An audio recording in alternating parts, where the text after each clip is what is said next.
Mom, how are you? What are you up to? I've missed you so much, it's been a while since I last saw you. But you're not upset, right? It's all work, work, work. Mrs. Anna heard her daughter's voice on the phone and immediately knew that this call was not just for casual chat. All is well, Paulina. What about you? How is Mikhail? Oh, fine. Mom, it's just. We need to attend a corporate event. So, you'll need to pick Mikhail up from the kindergarten. Paulina, I am actually busy. What are you saying, Mom? Who else can I rely on, if not you? This is not how things are done. I was counting on you. I can't ask Konstantine's mother to do this. You know what she's like. And really, Mom. What are you talking about?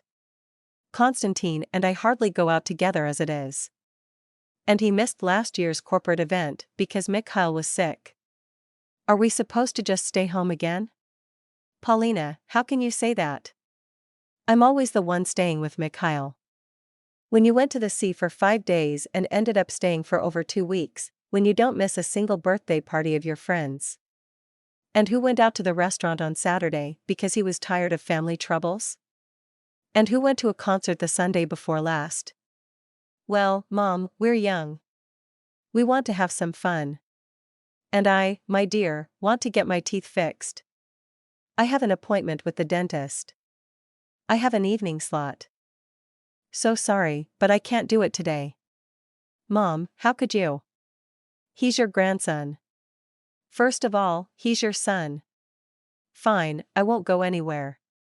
Go and get your teeth fixed if that's more important to you. Paulina hung up, and Mrs. Anna, with a sigh, heard the phone line dead.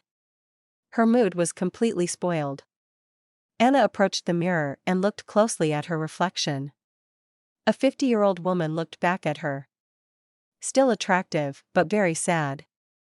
She had spent her life working in a school, teaching history. She loved her job and was proud that her students loved her. Especially since she lacked that love at home. 15 years ago, Arkady, her husband, left her for a young and wealthy widow. And Paulina left with her father.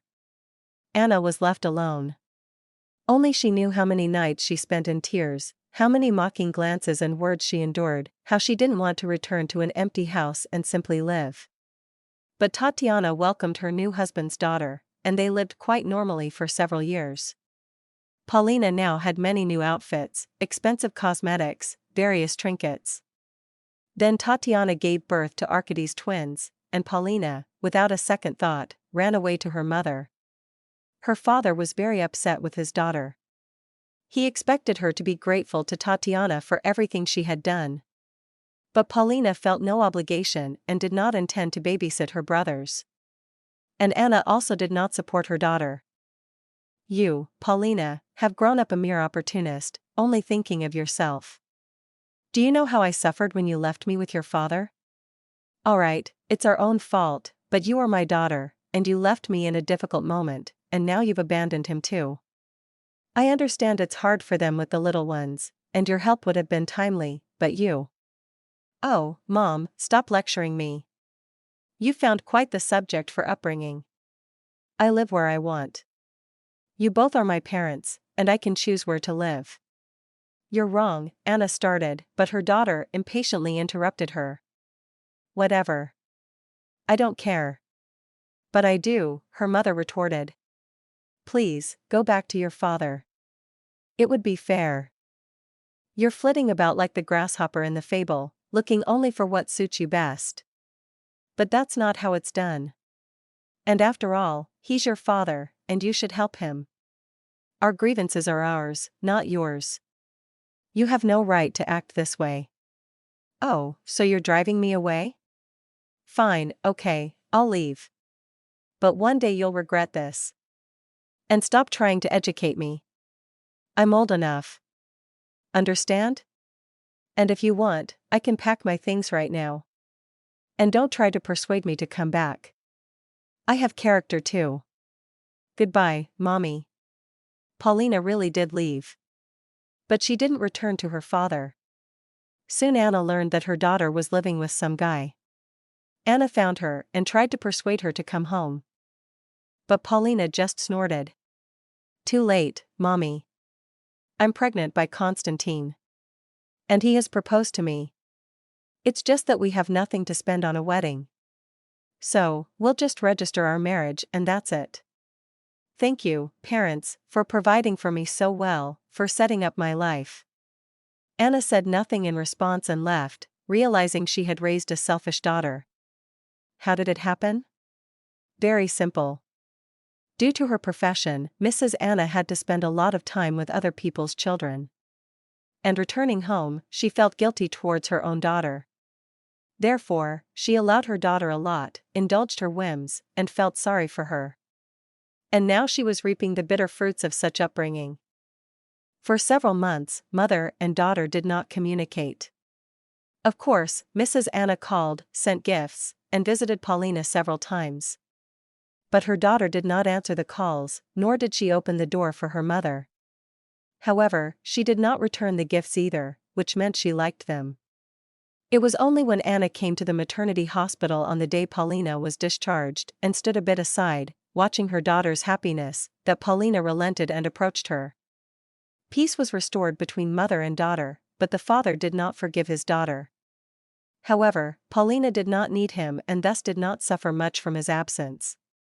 But Anna was there. Mrs. Anna sighed again and started getting ready to go to the doctor. But as she was about to enter the office, her phone rang. It was her grandson's kindergarten teacher. Mrs. Anna, sorry, but I can't reach your daughter. For some reason, Mikhail was not picked up today, and my workday is already over. What? Mrs. Tamara, I'll come right now. Please forgive me. Anna dialed Paulina's number, but it was silent. Her son-in-law, Constantine's phone rang out long, and then she heard her daughter's cheerful voice. Yes, hello. Paulina, what's this about? Why didn't you pick up Mikhail from the kindergarten? Oh. Mom. Listen, we asked Constantine's mother, but she apparently forgot. Pick him up yourself, we've already had a drink. Paulina. Ah, Paulina. Anna ended the call, turned to leave, and then bumped into a man about her age. It was the dentist.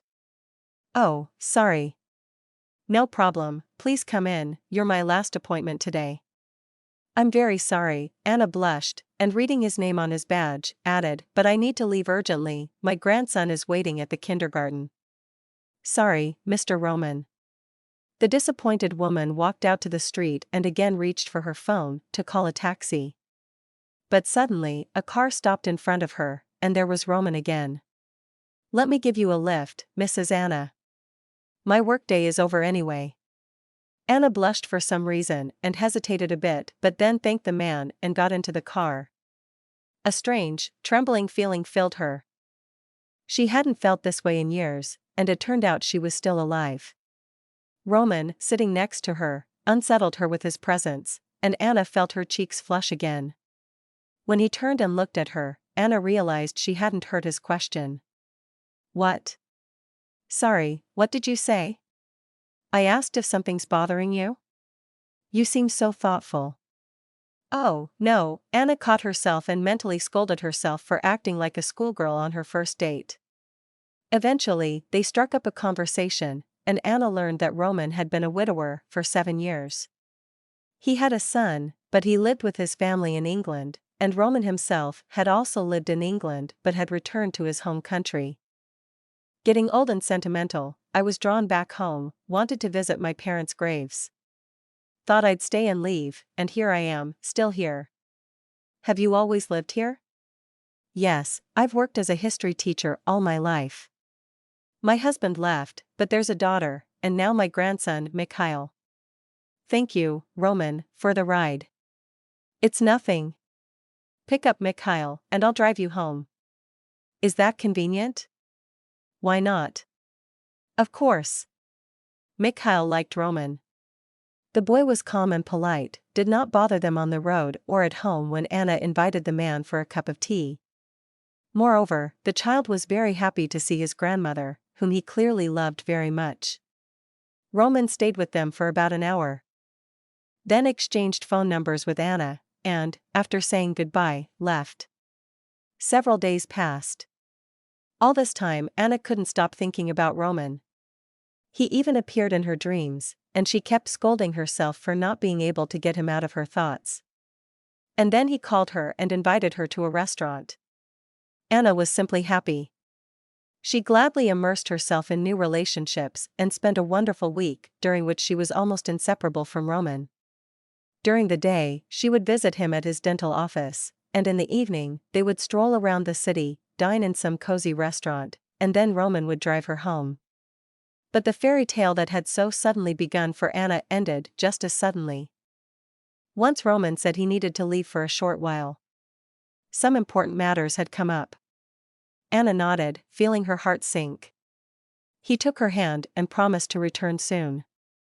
On the same day Roman left, Paulina came running to Anna in tears, saying she had big problems. Constantine got caught up in some shady dealings at work, and now he needed a large sum of money to pay off debts and avoid jail. "But I don't have any money, Paulina," Anna said, shrugging her shoulders. "What can I do?" "Please, sell your apartment," her daughter begged. "What else can we do? And where will I live?"